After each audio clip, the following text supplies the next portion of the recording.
আজ সকালবেলায় টিফিনে চাউমিন বানিয়ে দিনটাকে শুরু করলাম।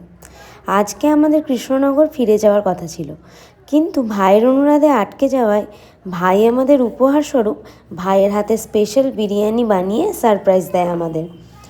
আর সেই বিরিয়ানিতে আমাদের শুধু পেট না, মনকেও শান্ত করে ভাবলাম থাকা যখন হলোই আজকে, তখন একটা ইম্পর্ট্যান্ট কাজ বা মনের একটা বড় স্বাদ যেটাই বলো না কেন, ভাবলাম সেটা পূরণ করেই ফেলি।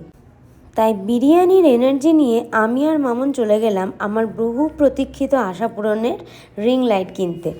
তো সেটা নিয়ে ফিরতে ফিরতেই যে আরও একটা সারপ্রাইজ ওয়েট করছিল আমাদের জন্য তা তো জানা ছিল না। দিনটা যে পুরোপুরি হ্যাপি সারপ্রাইজড হয়ে যাবে তা তো পরে বুঝলাম। ওই দিন আমাদের পুতুল দিদির হ্যাপি বার্থডে ছিল, তাই সেই উপলক্ষে দিদি জামাইবাবু আমাদের তিনজনকে আইটিসিতে নিয়ে যায় সন্ধেবেলায়।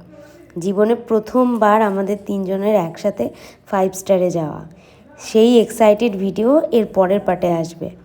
আজকের মতো এটুকুই। সবাই খুব ভালো থেকো। টাটা।